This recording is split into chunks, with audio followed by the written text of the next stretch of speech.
Achalugo's body seemed to adjust to the herbs. Her hunger roared back stronger than ever. One night, she even woke up from sleep with hunger pangs so sharp that she raided the pot of soup her mother had cooked for the next day's lunch. When Ezinne woke at dawn, she found Achalugo in the kitchen scraping the bottom of the pot with fufu. The soup was almost gone. Achalugo looked up with guilt as her mother entered, holding an oil lamp. She had been caught red-handed with soup stains around her mouth. Ezinne's face fell. The herbs had failed to cure her daughter's condition.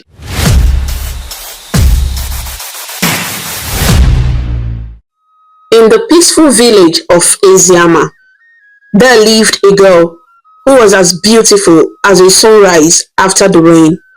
Her name was Achalugo, and everyone admired her lovely face and graceful presence. But Achalugo had a terrible flaw that troubled her parents and neighbors. She could never control her hunger. No matter how much food she ate, she always craved more. Even as a child, she would ask for a second serving before others had finished their first. As she grew older, her appetite only grew larger. Every morning, Achalugo woke up with her stomach growling loudly, demanding attention. While other young women in Eziama woke up thinking of their daily chores or studies, Achalugo's first thought was always about food, food, food. She would hurry through her morning routine so she could go out in search of something to eat. Her mother often shook her head in worry as she watched Achalugo rush out the door. "My daughter," her mother, Ezinne, would say gently, "You just ate not long ago. Can't you be patient?" But Achalugo would flash a charming smile and reply, "Mama, I am still hungry. Oh. Don't worry, I will find something to eat." Ezinne and her husband, Nnaemeka, loved their daughter so much. They were proud of her beauty and lively spirit, but they could not understand her endless appetite. They lived in a comfortable home, a modern brick house painted sky blue, with a neat yard full of flowering plants. It was one of the many well-built houses in Eziama, a community where people took pride in having sturdy homes rather than old huts. The village itself was blessed with green farmlands and kind-hearted people. Neighbors greeted each other every morning. Children played on the red-earth roads, and roosters crowed at dawn from well-fenced compounds. Life in Eziama was generally peaceful and happy. However, Achalugo's constant hunger often disrupted that peace in small ways. It was common to see her visiting celebrations uninvited if she knew food would be served. In Igbo culture, events like weddings, baby naming ceremonies, and even funerals are often open to the community, and hosts prepare food for guests. Achalugo took full advantage of this generosity. She became known for appearing at every gathering, big or small, where a meal might be served. One bright Saturday, the village buzzed with excitement for a wedding. The traditional wedding of a young couple was taking place at the central square under large white canopies. Women from the village had been cooking delicious dishes since dawn. The aroma of jollof rice, spiced goat's meat pepper soup, and freshly grilled fish wafted through the air. Achalugo sniffed the breeze. Although she barely knew the bride or groom, she tied a bright yellow headscarf, put on a cheerful dress, and headed straight to the wedding feast. When Achalugo arrived at the wedding, the celebration was in full swing. The bride's family and groom's family were dancing to the rhythm of the Igbo drums. Men in smart traditional Isiagu shirts and women in elegant lace blouses moved gracefully to the music.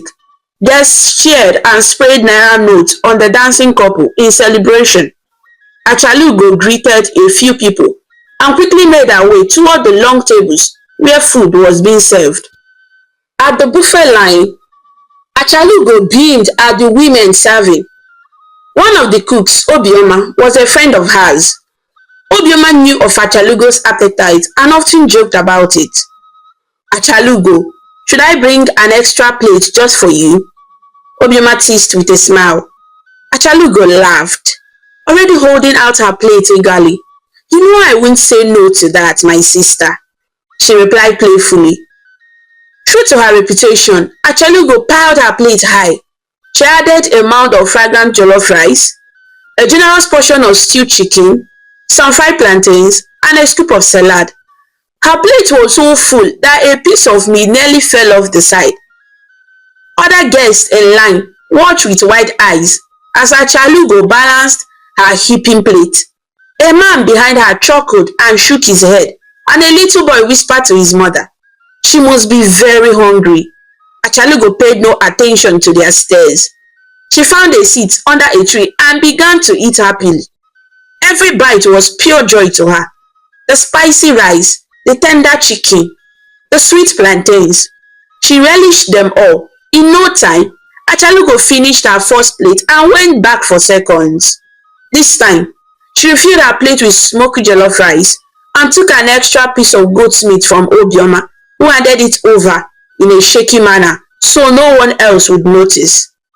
As Achalugo ate, a few women nearby murmured to each other while glancing in her direction. One elderly woman, Mamude, sighed and said, such a pretty girl, but see how she eats so shamelessly in public. Another younger woman shrugged. At least she's peaceful. She doesn't cause trouble, only that her stomach has no end. They remembered how Achalugo had also shown up at a funeral feast the week before, eating heartily, even though she was not related to the deceased. On that occasion, some people had been offended that she treated the solemn event like an opportunity to fill her belly. Despite some disapproval, most villagers simply accepted that Achalugo loved food. Children would sometimes follow her around at parties, giggling and counting how many servings she took. Achalugo herself would laugh when they did this unashamed. Food is meant to be enjoyed, isn't it? She would say cheerfully if anyone questioned her. By afternoon's end, at the wedding, Achalugo felt content and drowsy from the large meal. She thanked Obioma for the extra helpings and even packed a small bundle of leftover meat wrapped in a banana leaf to take home. It was her habit to befriend cooks and servers at events so they would slip her extra portions or let her take food home. She had become quite skilled at this strategy, giving compliments and lending small favors to those who prepared the meals, ensuring they had a soft spot for her. When Achalugo returned home that evening, her mother Ezine was waiting at the front door of their house. The sun was setting, painting the sky orange and purple. Ezine could tell from Achalugo's satisfied expression and the bundle of leftovers in her hand exactly where her daughter had been. Achalugo, she said in a tired voice. Another party? Achalugo nodded happily. Yes, Mama.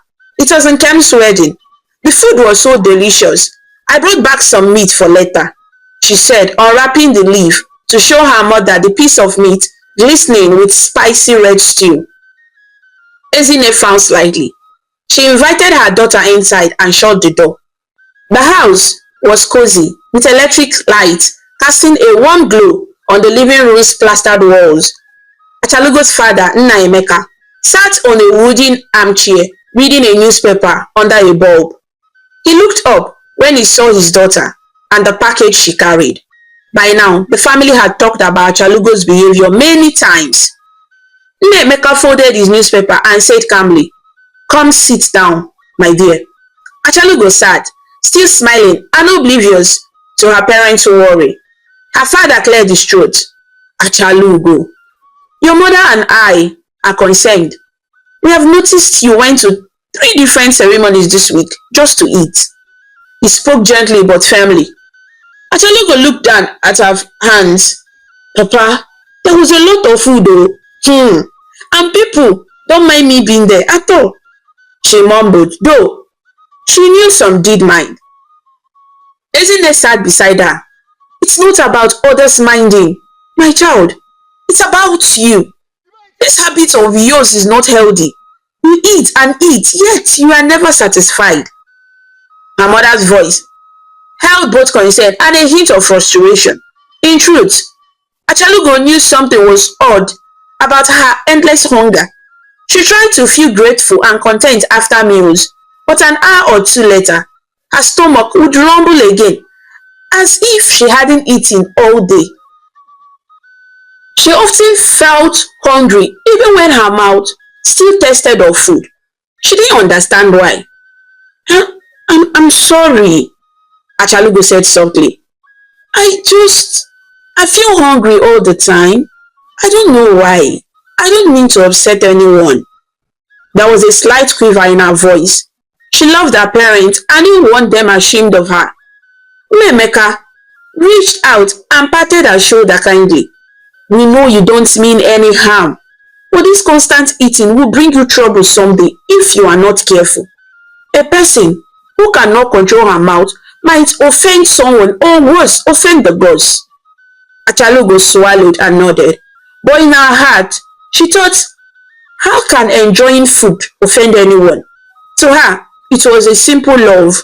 She loved the taste of good food and the full feeling in her belly, brief as it lasted. That night, after her parents went to bed, Achalugo sat by the window of her room, looking at the moonlit village street. She could see the faint figure of neighbors' houses and hear distant chirping of crickets. Her stomach, incredibly, was starting to feel a bit empty again, even though she had eaten so much at the wedding.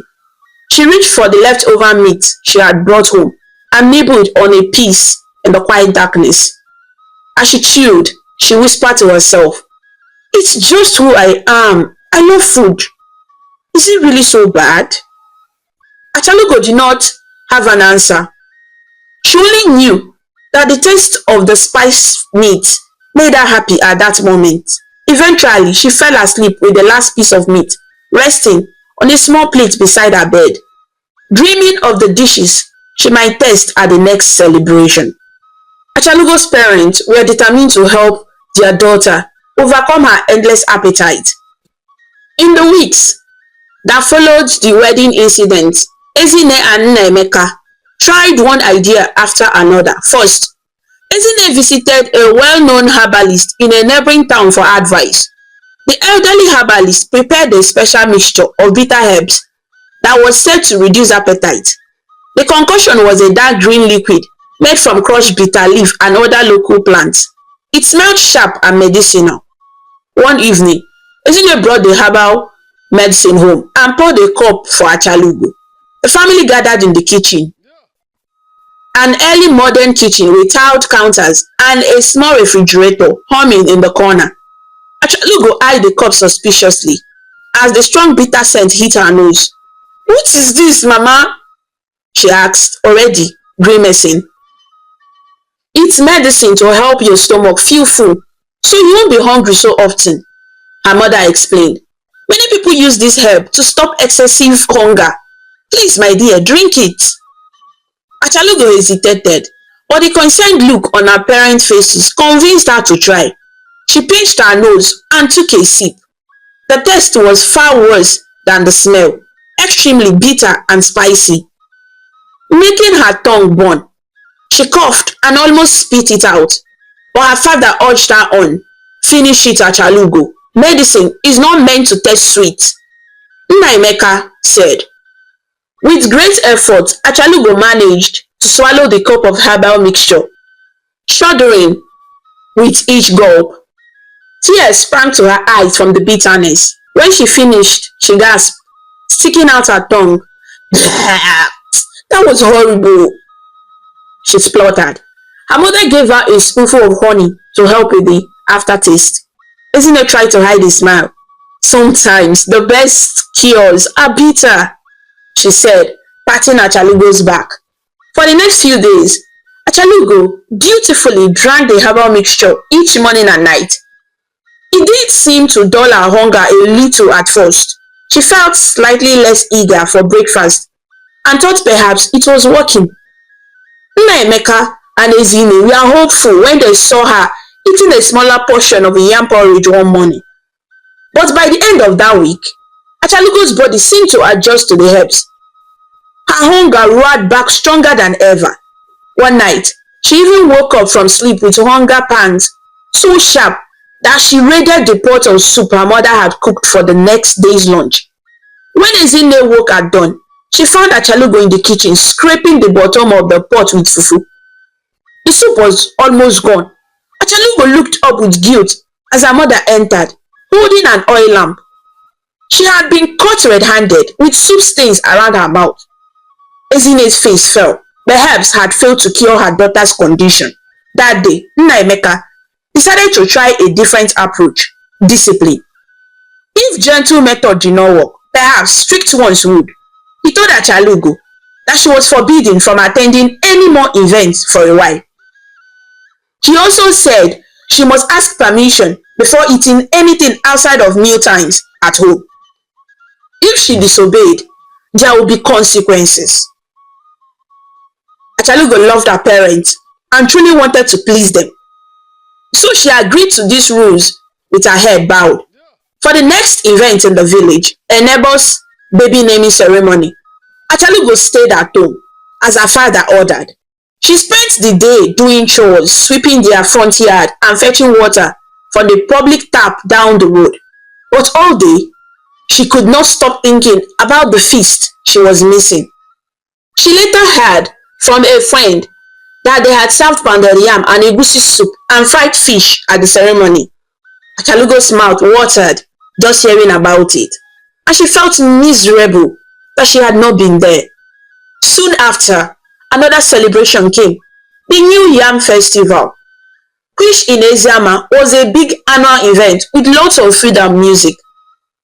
Nna Emeka, still firm on his stance, insisted that Achalugo help her mother at their family store, selling handmade baskets that day rather than roam off to eat. Achalugo obeyed initially, sitting quietly and selling a few baskets. But the festival atmosphere, drums, laughter, the aroma of roasting yams and soups was a terrible temptation. Her stomach growled louder than the festival drums. Eventually, Achalugo could not resist. When her parents were busy chatting with a customer, Achalugo slipped away into the crowd. She made her way to where women were roasting yams on charcoal fires, brushing them with palm oil and spices. At another corner, a giant pot of ugu soup, a local vegetable soup, simmered, and volunteers were dishing it out with yam slices to people. Forgetting her father's warning, Achalugo joined the line and happily received a share of delicious food. She ate it under a tree, savoring every bite, feeling a joyous relief at feeding her hunger. When Nna Emeka realized that Achalugo had disappeared, he was very upset. It took an hour of searching through the festival crowd before he found that in the middle of eating a second helping of yam and soup. He was angry, but more than that, he was worried. He gently but sternly took his daughter by the arm and led her home at once, leaving Ezine to mind the store. Back at home, Nna Emeka scolded Achalugo. "You deliberately disobeyed me," he said with a grave face. "I'm disappointed, Achalugo. We are trying to help you, but you sneaked off like a child stealing sweets." Achalugo burst into tears. She truly felt ashamed. "I'm sorry, Papa," she cried. I was so hungry. The smell of the yams was so good. I couldn't stop myself." Her cheeks were wet with tears, and she looked genuinely remorseful, yet also helpless. Nna Emeka sighed deeply and shook his head. He realized that simple discipline might not solve this problem either. He and Ezine needed more guidance. They decided to seek advice from the elders of the village, hoping that wisdom from older generations might succeed where modern methods had failed. A few days later, Achalugo's parents invited Mama Nwanye and Pa Okonkwo, two respected elders, to their home. Mama Nwanye was the oldest woman in Eziama, known for her wise sayings and gentle nature. Pa Okonkwo was an elder man who often led community meetings under the big Odala tree in the square. That evening, the elders sat with Achalugo's family in their living room, sipping cups of warm hibiscus tea. Mama Nwanye spoke first, her voice calm and raspy with age. "My child," she said to Achalugo, "your mother tells me you have a hunger that cannot be satisfied." Achalugo looked down at her hands, feeling embarrassed that everyone was discussing her eating habits. "Yes, Nne," she murmured. Pa Okonkwo cleared his throat. "In our time, a young woman had to show self-control, especially with food. Gluttony, excessive eating, was considered shameful." He stroked his grey beard thoughtfully. "Have you tried to pray about this, or find out if any spirit is causing it?" "Sometimes, strange hungers can be a spiritual matters," Ezine quickly responded. "We gave her herbs and even took her to church prayers, but nothing seems to change, sir." Mama Nwanye raised her hand gently. "There is a saying, excessive eating consumes the eater." She leaned forward. "My dear Achalugo, if you keep letting this hunger control you, one day it may consume you, cause you great harm." Achalugo bit her lip and nodded. She had had similar warnings before, but hearing it from the kindly old woman made her chest heavy with guilt and fear. The elders continued advising.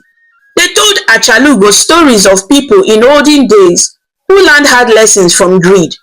One story was about a hunter who ate so much of the village's meat share that he got cursed by other hunters' ancestors. Another was a fable about a tortoise who loved food so much he cheated his friends and ended up cracked on his shell as punishment from the sky gods. Achalugo listened quietly to each tale. Each story carried the same message: greed and uncontrolled appetite can lead to misfortune. By the end of the evening, Achalugo thanked Mama Nwanye and Pa Okonkwo for their advice. She promised to try harder to restrain herself. The elders left, and for a short while, Achalugo did make an effort. She tried eating more slowly and saying prayers when she felt the urge to seek out food outside meal times. Her parents noticed her trying and were hopeful again. Yet, despite Achalugo's intention, her nature remained unchanged. The hunger inside her was like a bottomless pit. Within a few weeks, she was back to quietly sneaking off to attend events in neighboring communities where her family wouldn't know anyone to report her. If she heard of a festival in the next town, she would invent an excuse to go to the market and then join the feast there. She always came home looking guilty, with a bulging belly and sometimes a small food parcel hidden in her bag. Nna Emeka and Ezine, though disappointed, resigned themselves to the fact that they had done all they could. No help, no punishment, no wise words had managed to cure Achalugo's endless hunger. They could only pray that with time, their daughter would learn moderation on her own, or that nothing terrible would come of her behavior. However, what no one knew was that soon a disaster would befall the land, one that would test everyone's endurance and especially highlight Achalugo's weakness. A year of hardship loomed on the horizon for Eziama. Strange changes in the weather began to occur. The rains that the farms relied on came late, and when they came, they were far too heavy. Storms ravaged the farmland and then were followed by weeks of dryness. Crops failed across the region. The elders whispered that they had never seen such a bad growing season. By the time everyone realized what was happening, famine had crept into the village. Little did Achalugo and her family know that her greatest challenge and the village's greatest test was about to begin. The rains continued to fail when they were needed most. 1 month passed, then another, with only scorching sun and unexpected storms that did more harm than good. The crops that the villagers of Eziama planted early in the season were first washed away by floods. And later, plantings withered in the dry, cracked earth under a merciless sun.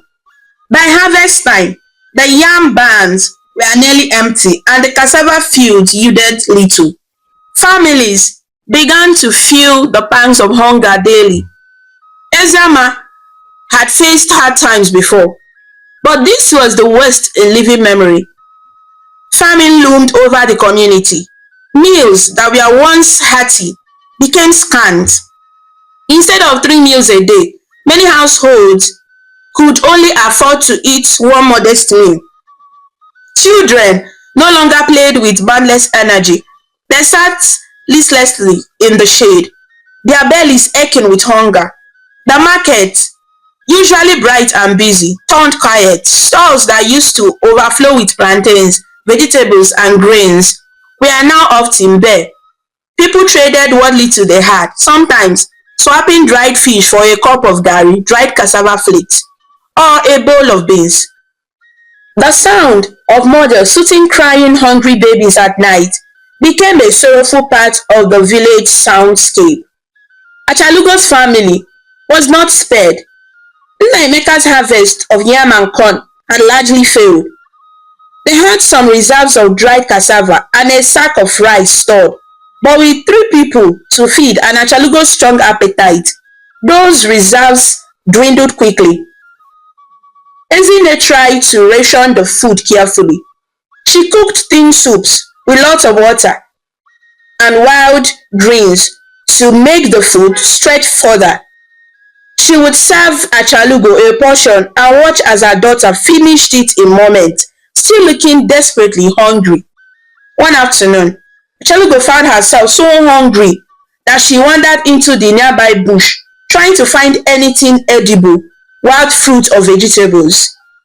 She came across a patch of wild mangoes high in a tree, and despite being weak from little food, she managed to knock a few down with a long stick.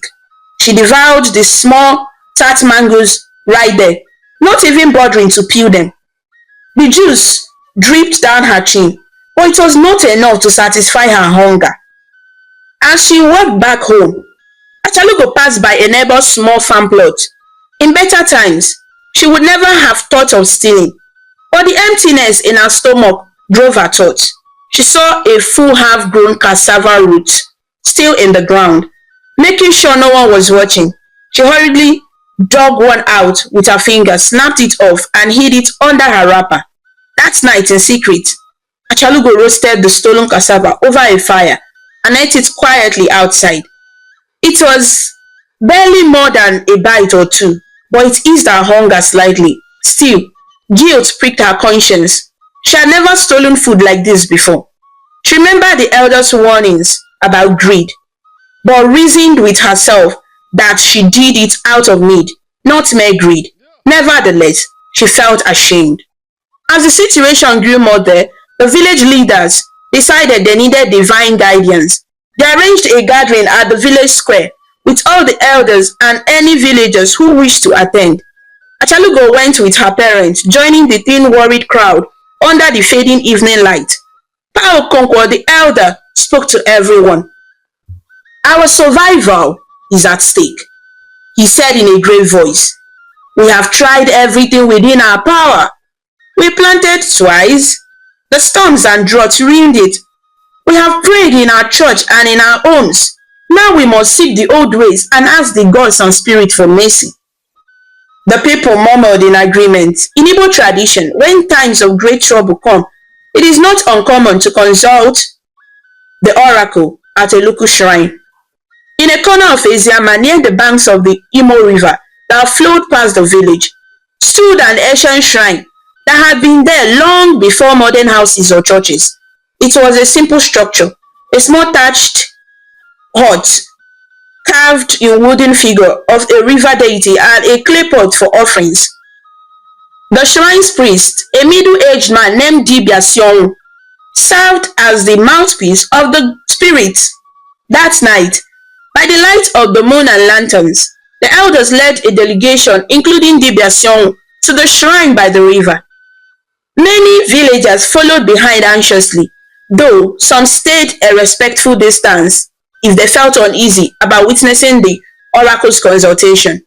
Achalugo went along with her parents, staying in the back of the gathering, her stomach churning with hunger and curiosity.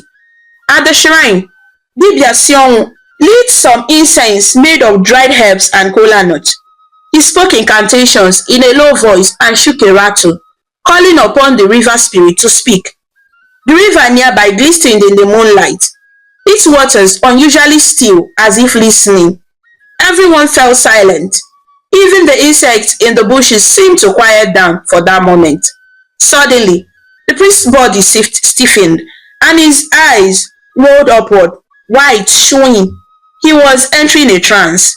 When he spoke again, it was in a voice not entirely his own, very deep and echoing. The people of Eziama listened in awe and fear as the oracle's message came true. The spirits of the water have heard your cries, intoned Dibia Sion in that resonant, otherworldly voice. For 7 nights, at the hour of midnight, you must prepare and offer the finest meal your land can provide. Bring it to the bank of the river and lay it out as a sacrifice to us, the river spirit. Do this with humility and faith. If you honor this command for 7 nights, rain will return and your crops will flourish once more. A collective gasp went through the crowd. 7 nights of offering a meal in times of abundance. This would be a heavy demand. In times of famine, it was enormous. People began to murmur among themselves. The finest meal? Now, when we hardly have food, maybe we should give what little we have for the sake of rain. If we obey, we might be saved. If we refuse, surely we perish anyway. Nna Emeka held Ezine's hand and squeezed it. They both looked at Achalugo, who was listening with wide eyes. Achalugo's heart leaped at the mention of a finest meal. She could only imagine what that might be. Perhaps rice, yam porridge, or spicy jollof rice with chicken, things she had not seen in months now. But she also felt a pang of fear, sensing this was a serious matter of the spirit. When the trance ended, Dibia Sion slumped forward, exhausted. Villagers rushed to fan him and offer water. Once he recovered, he confirmed in his normal voice that the oracle had indeed spoken clearly. 7 nights of offerings at midnight, and the famine would end. Without delay, the elders organized the community. Though food was scarce, each family agreed to contribute something from their reserves. One family offered a small bag of rice, another gave a precious chicken they had been saving. Others brought whatever spices or palm oil they could spare. They decided to prepare the first offering meal the very next day for the first midnight sacrifice. The following day, despite their own hunger, the women of Eziama worked together to cook a meal fit for kings and gods. They gathered at the central communal kitchen area, an open space with 3 big clay stoves that the community used for large events. From dawn till dusk, they were busy. Some pounded yam in big wooden mortars, others plucked chickens and set giant pots to boil. The donated rice was cooked with fragrant spices and rich red palm oil in a huge metal pot over the fire, creating a traditional jollof rice that smelled heavenly. The chickens were slaughtered and stewed with peppers, salt, and native herbs until they were tender and flavorful. A few women went to the river to fetch clean water, and others wrapped portions of the cooked yam in green banana leaves to keep them warm. As the food simmered and sizzled, a delicious aroma filled the air of Eziama, an aroma so wonderful that people passing by closed their eyes to inhale it and momentarily forgot their hunger. It smelled of hope and comfort. Rich palm oil, spices, and smoked meat, all blending into a scent that made stomachs rumble all over the village. For many, it was the best smell they had encountered in months. Children who had been listless perked up and followed the scent to watch the cooking, their mouths watering. Even the elders found their tongues tingling at the memory of such flavors. Achalugo was drawn to the cooking like a moth to flame. She volunteered quickly when her mother went to help the cooks. Mama, let me come and help too now, she insisted. Ezine hesitated for a moment, knowing her daughter's weakness, but Achalugo added, I can gather firewood and bring water. I won't go near the food, I promise, Mama, I swear. Seeing the earnestness in Achalugo's eyes and needing every hand available, Ezine agreed but warned, Bia, remember, this food is not for us. It's a sacrifice. You must not test even a morsel. Achalugo, I'm a man and Neku. Hope you heard me. Achalugo nodded. Throughout the day, Achalugo helped by fanning the flames under the pot and running errands, fetching extra salt from home, bringing buckets of water to boil rice, and washing the big cooking utensils in the stream. But each task was torture, for the smell of the cooking rice and spiced chicken constantly tempted her. At one point, as she stirred one of the stew pots under a cook's supervision, Chalugo's hand trembled. The stew was filled with tender chicken peas. Orange, red oil glistened at the top with floating rings of pepper and scent leaf. A single drop of the stew accidentally splashed onto Achalugo's hand. Instinctively, she licked it. The burst of flavor, salt, chili, chicken fat on her tongue was like a spark lighting a fire in her belly. It took all her willpower not to sneak a whole spoonful to her mouth. She quickly stepped away from the pot, afraid of betraying herself. One of the older women, Auntie Uju, noticed Achalugo's uneasy expression. She knew of the girl's legendary appetite. Narrowing her eyes, Auntie Uju said quietly to Ezinne, make sure your daughter stays in check. The gods forgive many things, but not disrespect during a sacrifice. Ezinne flushed with embarrassment and nodded, pulling Achalugo aside. Go home and rest now, Achalugo, Ezinne urged. Gently but firmly, we have enough hands here to finish. You have helped plenty. Go home. Achalugo opened her mouth to protest, then closed it. She realized the other women were wary of her presence around the food. It hurt her feelings, but she couldn't blame them. She had a reputation, after all. Reluctantly, Achalugo left the cooking area as evening fell, but not without casting one last long glance at the enormous platters of rice and stew being set aside for the night offering. Back at home, Achalugo paced the floor. She tried to distract herself by drinking water and lying down, but the thought of that food would not leave her mind.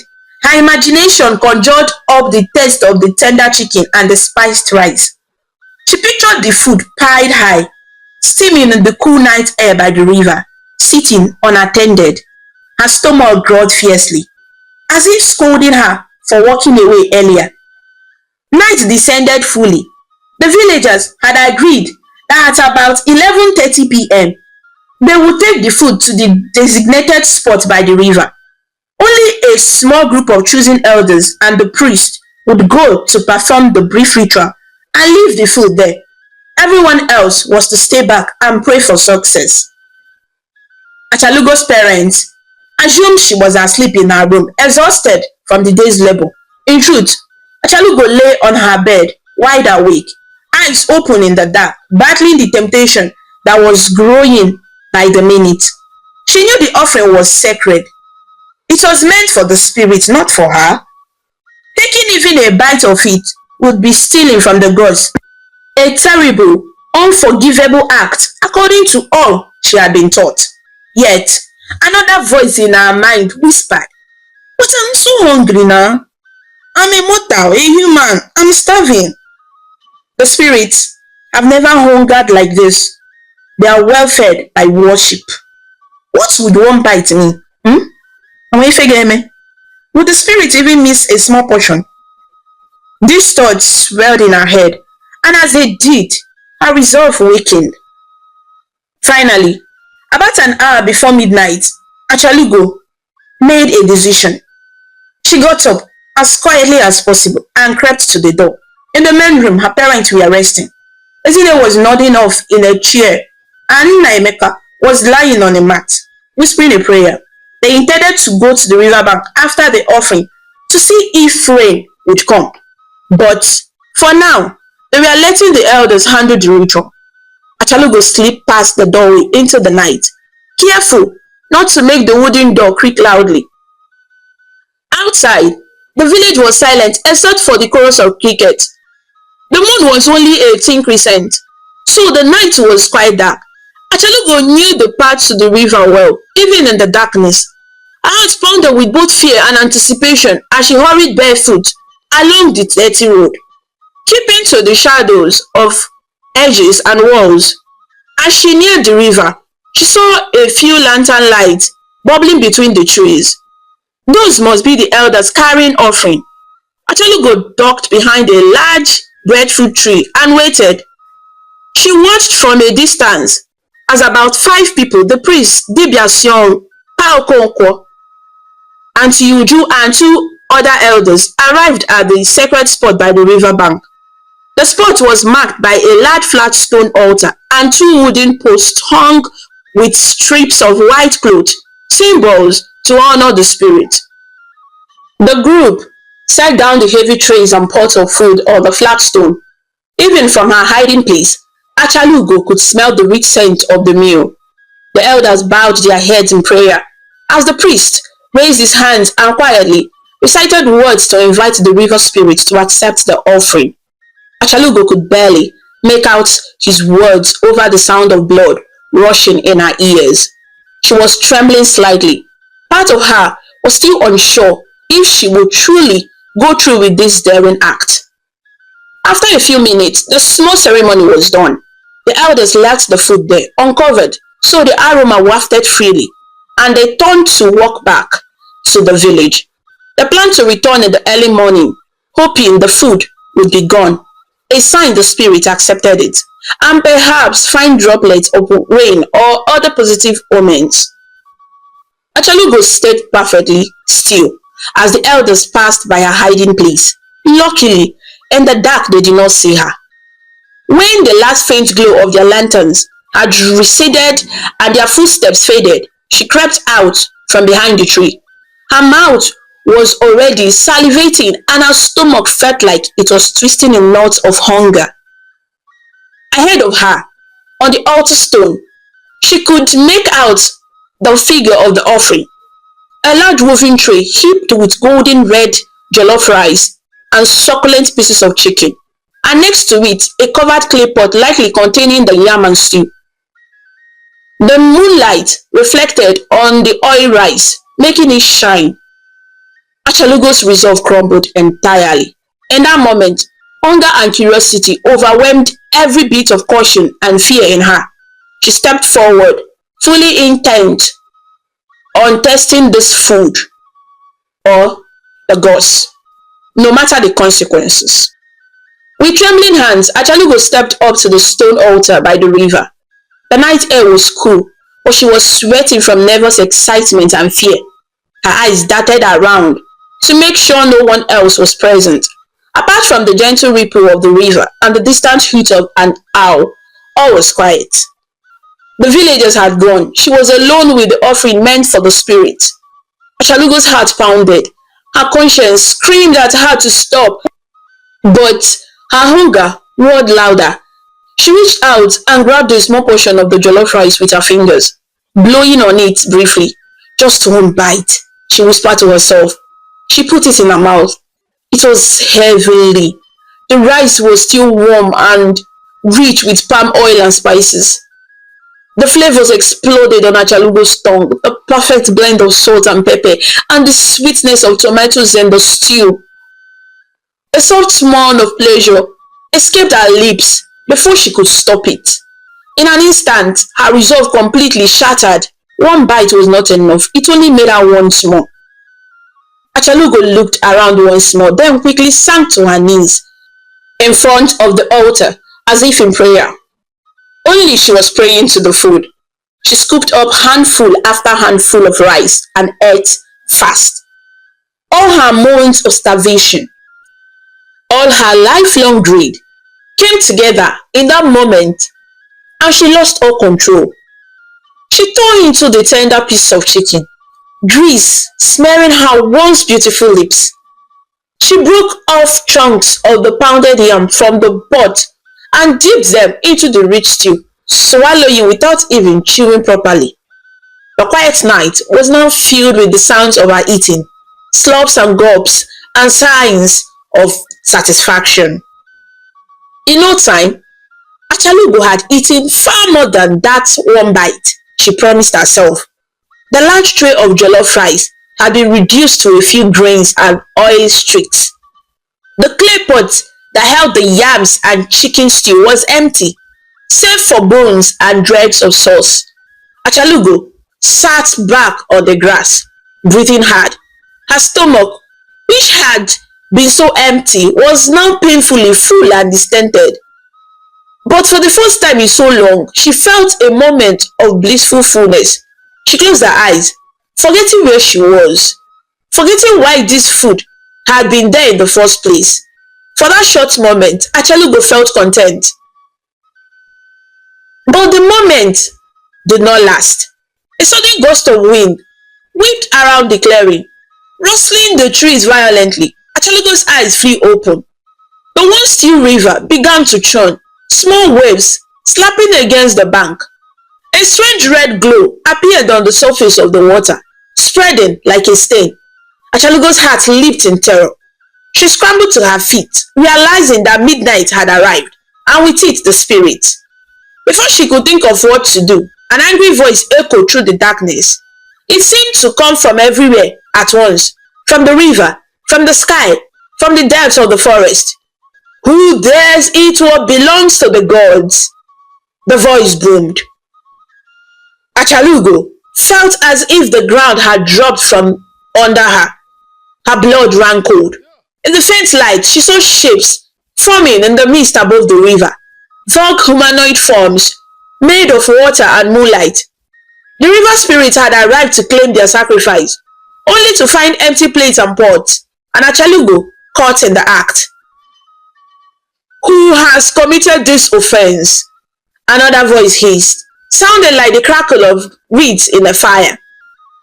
Achalugo was shaking uncontrollably. Fear seized her, and without thinking, she turned and ran.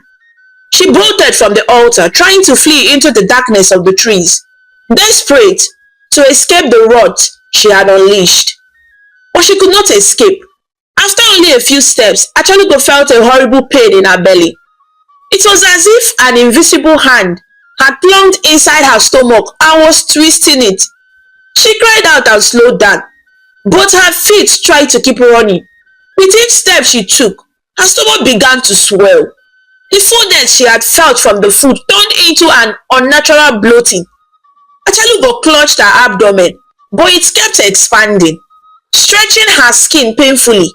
She stumbled to a halt, terrified and confused. By now, the howling wind and the supernatural voices had disturbed the village. People woke from their sleep in alarm. "What is happening?" some cried, peering out of their windows at the direction of the river. Nna, Emeka and Ezine both woke with a start. They realized that Achalugo was not in the house. Fearing the worst, they grabbed a lantern and rushed toward the village, along with many other villagers who were roused by the commotion. Back at the river bank, Achalugo fell to her knees, doubled over as her stomach grew larger and larger, as if she had swallowed a massive drum. The once beautiful girl now looked grotesque in the dim light. her midsection bulging, her hands and face smeared with oil and bits of food, her eyes wide with terror. The swirling spirit shapes coalesced above the offering stone, and though Achalugo could not see clear faces, she felt their burning gaze upon her. She tried to beg for mercy, but only a whimper came out of her throat. Tears streamed down her cheeks as the realization of what she had done and whom she had offended crashed down on her. By the time the first villagers arrived with lanterns, the scene was horrifying and clear. They saw the empty dishes on the altar, and a short distance away, Achalugo kneeling on the ground with her arms around her swollen belly.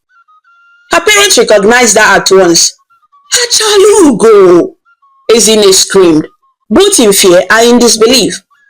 Lantern light fell upon Achalugo's face, illuminating the crumbs of rice and streaks of stew around her mouth. There was no denying it. She had eaten the sacred offering. Gasps and cries of shock rose from the villagers who gathered. Some immediately fell back, making signs of protection against evil, afraid that the god's anger might strike everyone present. Others were rooted to the spot, watching in morbid fascination as the tragedy unfolded. "How could she?" someone whispered in dismay. "All her hopes destroyed by her greed." Achalugo sobbed openly now, choking on her tears. "I'm sorry. I'm so sorry." She tried to cry out, but before she could say more, the voices of the spirits thundered again. This time, the voices spoke in a harsh chorus, pronouncing judgment. "Greedy mortal, you have stolen the sacrifice meant for us. In your selfishness, you have doomed your people to continue suffering. For this unforgivable disrespect, hear our cause." Every person present felt the hair on their arms rise as the pronouncement echoed through the night. Achalugo tried to crawl toward her parents, seeking comfort or protection, but the spirit power held her in place. She could only look up towards the dark, glowing sky in despair. The leading spirit voice, cold and merciless, spoke above Achalugo.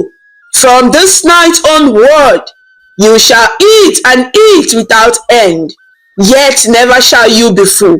Your appetite will only grow, never to be satisfied." Achalugo let out a wail, knowing that for someone like her, no fate could be crueler. But the spirits were not done. Another voice, high and cutting, continued. "Your beauty, which you have used to charm others into indulging your gluttony, will fade into ugliness. As you have spoiled the blessing meant for all, your own body shall be spoiled." Before everyone's eyes, Achalugo's smooth youthful skin began to wither. Fine wrinkles etched themselves around her eyes and mouth, deepening rapidly as if years were passing in seconds. Her lovely brown complexion turned ashy and dull. Achalugo touched her face in horror as clumps of her thick hair suddenly fell to her shoulders, streaked with grey where it had been jet black. The spirit added in a relentless tone, "You will carry the weight of your sin with you, slow, heavy, and tormented by endless hunger. This will be your mark, so that all who see you will know of your greed." Achalugo's body responded instantly. The swelling of her stomach subsided slightly, but seemed to spread to the rest of her form. Her arms and legs grew heavier. A kind of weakness and weight pressed her to the ground. It felt as if invisible chains of lead were draped over her shoulders. She could no longer stand or even kneel. Achalugo collapsed onto her side on the grass, trembling and wailing in despair. The villagers watching screamed and gasped at the terrifying spectacle. Ezine tried to run to her daughter, but Nna Emeka held her back, fearing the spirit rod might strike anyone who interfered. Both parents were weeping, heartbroken at what was happening to their only child, yet also horrified by the offense she had committed against the gods. The wind continued to rage, whipping the trees and sending sprays of water from the turbulent river. Having delivered their cause, the spirit gave a final proclamation that resounded in the air. Let this serve as a warning. Greed has brought a curse upon you, Achalugo, and may it warn all humans who would put their selfish desires above the God's will. With that, the glowing red in the river faded to darkness and the winds began to calm. The presence of the spirit receded, leaving only the ordinary sounds of night. But the atmosphere was heavy with dread and sorrow. Achalugo lay on the ground, sobbing weakly. The hunger that had vanished while she feasted now returned with a vengeance, a knowing hunger far worse than before. As if she had not eaten anything at all. In fact, she felt even more empty than when the night began. Her stomach, though physically bloated, gave her no sense of fullness or satisfaction. She clutched at the dirt, moaning, "Hunger, I'm so hungry," over and over, between cries of pain and regret. Ezine could bear it no longer. She broke free from her husband's grasp and ran to Achalugo, kneeling and cradling her transformed daughter in her arms. Achalugo looked up at her mother with swollen, tear-filled eyes. "Mama, forgive me. Bikonu, forgive me," she whispered, shaking. Ezine just rocked her and cried, "Oh, my child, what have you done?" Nnaemeka stood over them, tears silently streaming down his face, one hand clutching his lantern and the other pressed to his mouth in grief. All around, the villagers murmured in fear and anger. Some were shouting that Achalugo had ruined the only chance at rain. Others said the punishment was too terrible to witness. A few younger men, in panic and fury, suggested that Achalugo should be banished from the village at once, so the gods might not punish everyone for her sin. "She has brought this curse on us all," one man cried. "Because of her, the famine will continue." But Pa Okonkwo raised his voice above the others. "Silence," he commanded. "The spirits have given their judgment. We must all return to our homes and pray for guidance." His voice trembled. Even the wise elder was shaken to his core by what he had seen. One by one, the villagers, still in shock, drifted back towards the village, casting fearful, pitying glances at Achalugo as they left. They stepped around the remnants of the sacrifice on the altar stone, the grease-stained tray and empty pot, grim evidence of Achalugo's deed. Like it was a cursed thing. Indeed it was. No one dared touch the offerings remains that night. Eventually, only Achalugo and her parents remained by the river bank in the darkness. Ezine and Nnaemeka managed to lift Achalugo to her feet, supporting her on either side. Achalugo was weak and slow, as if she had instantly aged decades or carried an invisible weight. The three of them walked home under the sorrowful moonlight, Achalugo stumbling between her parents, her once radiant face now creased and haunted. As they passed through the village, Achalugo could see neighbors peering through from their doorways with frightened eyes. She felt a deep shame and regret, such as she had never known. She had not only caused herself, but likely doomed her village to continued drought. And worst of all, she had offended the very spirit that her people revered. She wanted to speak, to apologize to every person she had let down, but her throat felt dry and no words came, only sobs. That night, as Achalugo lay in her bed, she realized the truth of the spirit's words. Though she had eaten an enormous amount, she felt as hollow as if she hadn't touched food in days. Her stomach growled and ached unbearably. Yet, no amount of water or stale bread her mother fed her brought any relief. And so the cursed hunger began its torment, marking the start of Achalugo's new life of endless longing. In the days following the disastrous night, an eerie quiet hung over Eziama. The expected rain did not come. The sky remained a relentless bright blue by day and empty by night, offering no relief. The villagers carried on with heavy hearts, believing that their chance to end the famine had been ruined. Many of them openly avoided Achalugo and her family. Children were hurried indoors if she was seen walking down the road.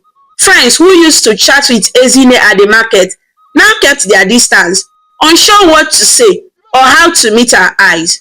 It was as if Achalugo's curse had cast a shadow on her family as well. As for Achalugo, she truly lived the curse. Her once radiant reflection was now that of a stranger. When she caught a glimpse of herself in a mirror or in a basin of water, she hardly recognized the gown's aging face staring back. Her body felt like it carried stones. Every movement was slow, and she would tire quickly. But worst of all was the endless hunger that gnawed at her day and night without mercy. From the moment she woke each morning, Achalugo felt as though she had not eaten in weeks. Even if she had just finished a meal, Ezine would offer her a bowl of watery corn porridge or the last crumbs of garri they had, and Achalugo would gulp it down in seconds. Moments later, her stomach would growl ferociously for more. She began scrunching for anything edible, picking out stray groundnuts from the dirt, chewing on banana peels that others discarded, even eating leaves of the guava tree behind their house in a desperate attempt to fill the void. But nothing ever took away that hollow ache inside her. Their food stores were almost completely exhausted. Nna Emeka, already weak from giving most of his share to Achalugo, tried to find help from neighboring villages. But those villages were suffering too, and now terrible rumors preceded Achalugo's family wherever they went. People whispered that Achalugo was cursed by the gods and brought bad luck, so some communities refused to assist or let them travel far, fearing contamination by misfortune. Despite her unending hunger, Achalugo was wrecked with guilt and grief. She would often coil up and cry when the pains in her belly grew too intense. More than once, she tearfully told her parents, "I wish I could undo it. I wish I had listened to you too. I wish." Ezine and Nna Emeka, in their kindness, never said, "We told you so." They only comforted her and said soft prayers, though they themselves were full of despair. Hunger can drive even the gentlest person to desperate acts. Under the curse's influence, Achalugo's good sense battled with an animalistic urge to eat. One hot afternoon, a few weeks after the incident, Achalugo wandered the village square. She was dizzy with hunger, barely seeing straight. In the square, a few women had gathered, distributing tiny portions of relief grains that had been sent by a distant relative. And a frail mother was sitting on a bench trying to feed her wailing infant with a small bowl of pap, soft cornmeal porridge she had just received. Achalugo saw the bowl of pap and the baby's spoon. The sight and smell of even that simple food made her nearly delirious. She stumbled forward without thinking, reached out and snatched the bowl from the mother's hand. The mother, shocked, cried out, "No, that's my baby's food!"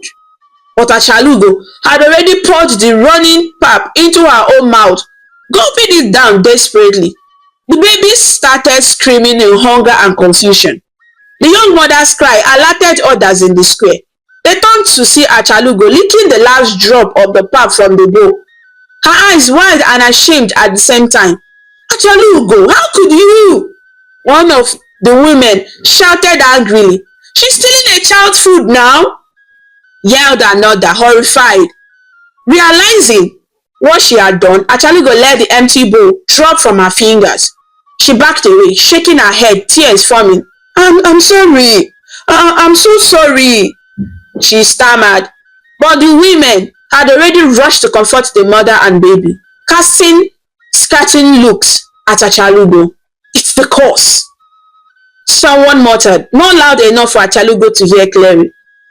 "She has truly become a monster of hunger." Achalugo fled the square in shame, running as far as her heavy body would allow, until she found a lonely spot behind the abandoned market stalls.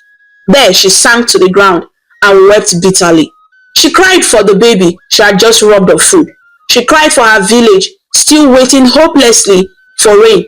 She cried for herself, for the foolish, headstrong girl she had been, and the cursed creature she had become.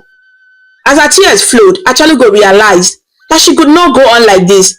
Her life was now nothing but suffering, and she had caused so much suffering to others. In that moment of clarity, she made up her mind. She would go back to the river, where the spirits cursed her and beg for forgiveness, even if the spirits choose to drown her in the water or strike her dead on the spot. It would be better than living in this endless torment and ruining the lives of those around her. And if by some miracle they showed mercy, perhaps the rains would come and our people would be saved. That night, Achalugo mustered what little strength she had and walked to the Imo River alone. The village was quiet, many already asleep early to conserve their strength. Achalugo did not tell her parents where she was going. She knew they might try to stop her out of fear for her safety. Using a walking stick to steady herself on the rough path, she retraced her steps to the site of her great sin. The moon was half full, casting a gentle glow on the flowing water. The altar stone was still there, now cleansed by rainless days and maybe by someone's hand. The dishes from the offering had been removed. Achalugo stepped up to the river bank. The same cicadas that sang on that fateful night were chirping now, as if nothing had changed, yet everything had. Achalugo dropped the stick and slowly got down on her knees on the exact spot where she had knelt to eat the offering weeks ago. This time, however, she was not there to satisfy her hunger. She was there to pour out her remorse. With hands clasped and face lifted to the sky, Achalugo began to pray aloud, her voice trembling. "O great spirit of the river, mighty ones who brought life, giving water to our land since time began, hear me," she cried. "I am Achalugo, the wretched girl who offended you. I come to beg for your forgiveness." Her voice echoed slightly across the water. There was no answer but the croak of distant frogs. Achalugo continued, tears streaming down her face. "I have sinned. My greed destroyed the blessing you wanted to give us. Because of me, the land is dry and my people suffer. Because of my selfishness, I carry this curse that has made me a danger to even my own family." She bowed her head to the ground, sobbing into the earth. "I do not ask to be freed from my punishment. I know I deserve it," she said in a broken voice. "I ask only that you have mercy on the village. Please, end the famine and send rain. Let the children have food again. Let the mothers and fathers have hope again. Punish me alone, but please, save my people." Achalugo's shoulders shook as she pressed her forehead to the soil at the river's edge. "And if it pleases you, great spirit," she added, "and if I am to remain cursed forever, I beg you, find it in your heart to forgive me. Even a cursed one wishes for your forgiveness." For a long moment, there was no response. Achalugo knelt there, the night breeze cooling the tears on her face. She felt utterly small and alone, kneeling before the vastness of the dark river and star-speckled sky. Yet her heart felt strangely lighter, having confessed all that lay in it. Then, just as Achalugo was about to lose hope that the spirit would hear her, she noticed something. The water in front of her began to shimmer with a soft light, a pale blue glow this time, not the angry red of before. The surface of the river became as smooth as a mirror. Achalugo looked up, wiping her eyes, unsure if it was real or a trick of her vision. Suddenly, a gentle voice, clear and melodious, rose from the midst of the river.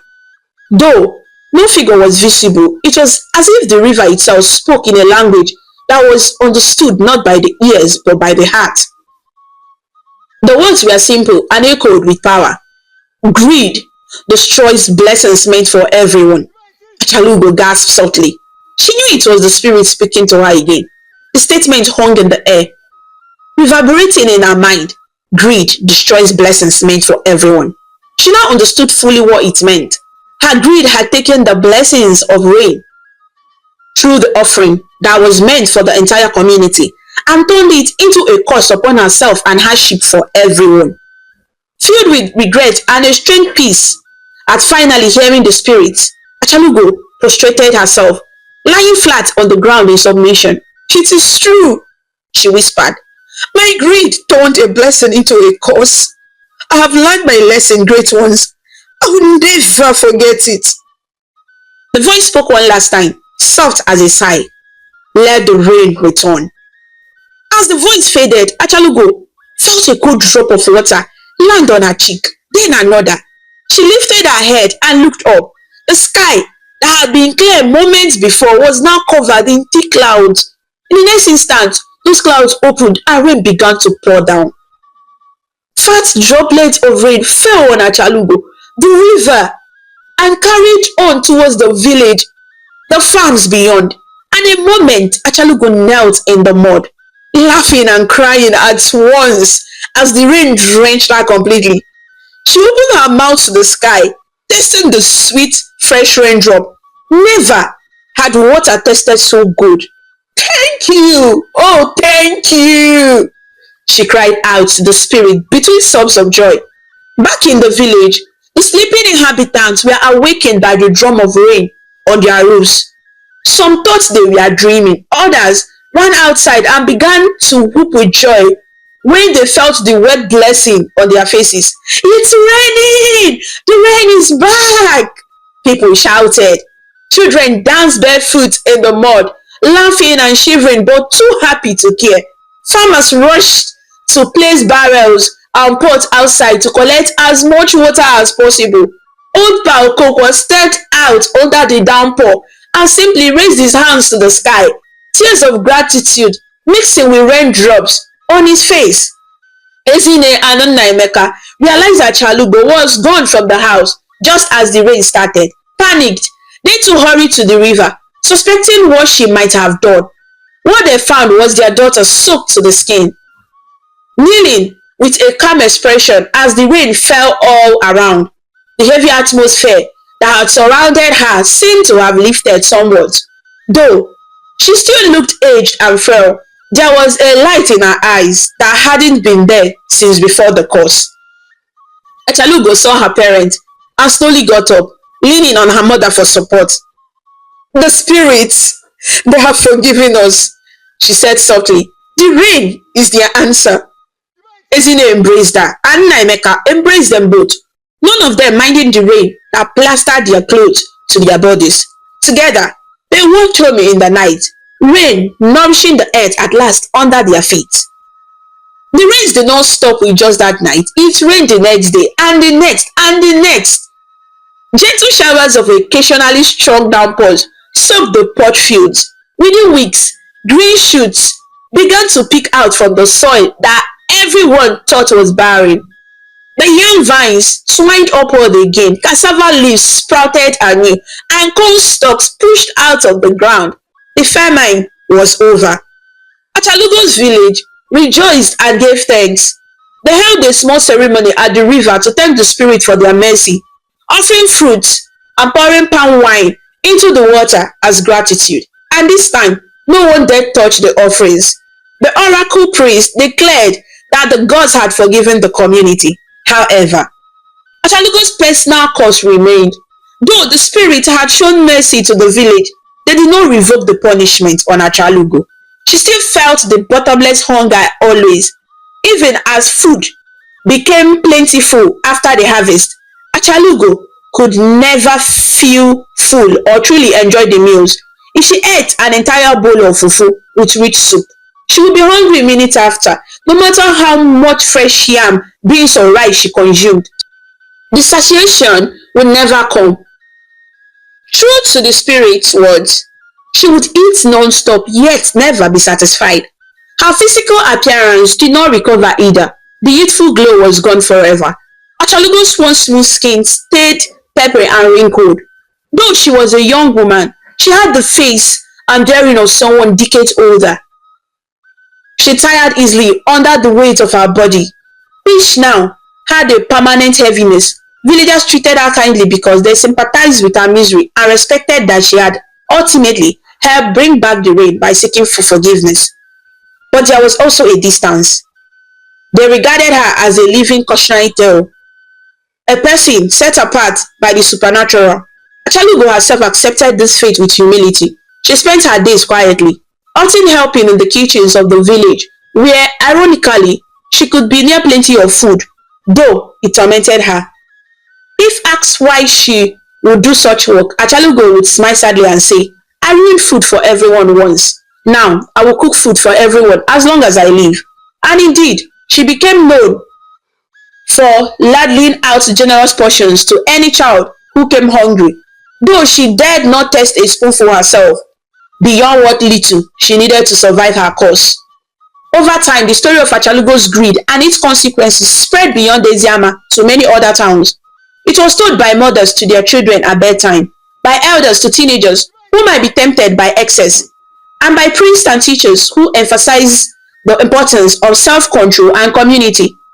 Achalugo lived on, serving as a living warning to all who saw her. Sometimes little children would peep at her from a distance, marveling at the woman who was always eating something yet always looking hungry.